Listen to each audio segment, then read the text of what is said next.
Today I'm going to be talking about my story, Princess Ego. I made it with my friends, and I'm going to be talking about the story while giving kind of a light redesign to the main character, Ego's costume. Princess Ego is about a princess, or more accurately, a gender-fluid, murderous, villainous royal courtesan named Ego, doing villainous, evil murder, and then navigating the consequences of that. And through meeting some people willing to give him the benefit of the doubt, starts to get to a place of more sound mind, though the crimes that he's committed have not been resolved or paid for. The man he murders, the king, is revived by a well-meaning magic user who wants to assist in getting justice and revenge, but also is hoping that the power that the king has can be used to help him. He parallels Ego in a lot of ways, in that he's using people around him, but he and the king actually take the time to understand each other, and maybe even learn how to be happy. There are happy gays in this story. I would call it a horror fantasy drama with a little bit of romance. I almost say it's similar to Silent Hill, but it's magical fantasy. I'm inspired a lot by Utena as well, and just the general tropes of that kind of genre, with betrayal and all sorts of things like that. Me and my friends have used these characters for lots of stories, but I feel like this particular setting lends itself well to a narrative. I've also considered making the actual comic more like the series reboot, where all the different settings are a simulation and the characters actually exist in a semi-contemporary science fiction setting. But I worry about that getting really convoluted if I don't have all of the details perfected.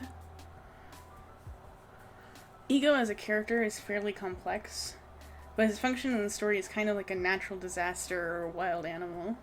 He used to be the captain of the guard, responsible for the safety of the kingdom, and as is typical of corrupt people in authority, wanted more power than he had. Since this is a monarchy, that would come from the king. It is King Chad. He is a Chad, he is a king, he's got cake, and he is so handsome. And just a little bit magical. Maybe a lot magical. He also likes men. So Ego slides into this guy's DMs and is like, "Hey, I like being a tool. I love murdering people for you. What if we held hands?" And Chad, sweet lovable Chad, thinks that this is fine. He thinks Ego's cute and trusts him to know what he's doing because Ego has a better idea of what the world is like, and Chad is self-aware that he's sheltered, he is royal, he doesn't really get out much. He's also kind of a simp. He's always a simp in the story. He doesn't change. So Ego is living his dream, an opulent lifestyle. This man is giving him all the grapes, clothes, and heads he could ask for. But Ego's still a murderous little d-bag, and he wants people to be scared of him. He wants to be in control. And he will fuel that desire with the blood of innocent people, making a game out of getting their kingdom into wars. Chad finally works up the gall, the audacity, to tell Ego, maybe this isn't a good idea. Maybe we shouldn't be killing people. I love you so much, but maybe can stop trolling the people coming for our people and our crops. Please. Ego isn't having any of it, thinks that this is clearly an irrational concern. In fact, the concern makes him think that maybe Chad's just in the way. So he decides to get rid of Chad. He kills him and dumps him in the river, and pretends like it never happened. At this point, Ego is completely alone. He's either scared off or killed anybody working in the castle. And people have obviously noticed that their ruling class is gone. They're missing. There's no communication coming out of the castle. Nothing. And Ego has been having too much of a breakdown to go and girl boss his way out of this and convince people that, this is all according to plan and he's a trustworthy leader. He's having a moment. And this is where Lawrence comes in. A farmer whose family has been serving the king for a long time comes to see what's going on. He wants to find out for himself what's going on.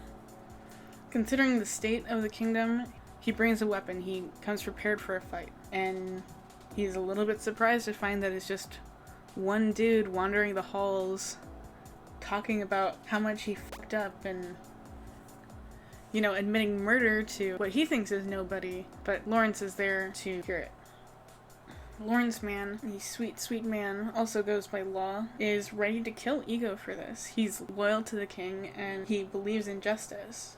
But because he believes in justice so strongly, he takes a second to consider that maybe he doesn't know what's going on, and he wants to find out what, drove Ego to do this. He likes to believe in the best in people, and assumes that when they're acting irrationally, it's because something pushed them to that point.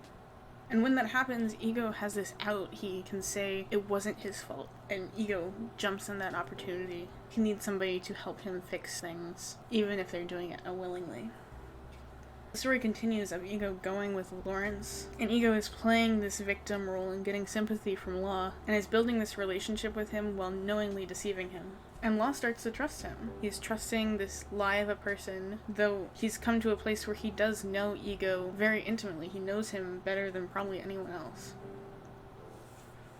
But Chad does come back. Chad was revived. Chad can speak for himself and say his side of the story, which shows that Ego was wrong. I think Chad being alive and able to confront Ego puts Law in this very bad spot where he spent all this time believing in Ego and he wants him to get better. And he's seen that Ego can act normally. He can see that Ego has been through shit, even if it's not justifiable to what he did. Law doesn't know that. And Law wants Ego to be the man that he sees. He knows that he's worth loving, even when faced with clear evidence that Ego has not faced consequences for the things he's done, which is something Law also thinks is very, very important. Of course, Ego does have to face those consequences. I want to take a second to talk about the dress that I designed for Ego. I had a lot of references for this dress. When I initially designed it, I just wanted a big, poofy princess dress, just to kind of show how blown out of proportion his view of himself is. And it might be a little bit confusing that he chooses to wear a dress. Firstly, it's a really easy way for me to show that he's gender fluid. I don't usually refer to him by she or they pronouns, but I definitely view him as a gender fluid, non-binary character. Also, I really like how dramatic dresses can be, and I think it also shows this kind of air of being untouchable. Like, there's this huge skirt around him, like you can't actually get near him, which is kind of the point of these huge ball gowns anyway, is to give the wearer space. While this was almost completely aesthetically motivated, I think it's also a very interesting way to show that he's a very hard to reach person, who's also very full of himself. I like reading and writing stories about complex and unforgivable people, and the kind of friendships that they build with each other and with other people. I like villains. I won't apologize. My tablet broke after this, though, so it's gonna be a couple of days before I can make any proper speed paint videos, but I hope you enjoyed listening to me ramble about my son. When I do get my new tablet, I plan to make a video making costume designs for the other characters. A majority of them are characters that are my friends' OCs, so they aren't really redesigns, they're just recostuming. But I hope you liked the video. Like and subscribe, and comment what you think. Bye!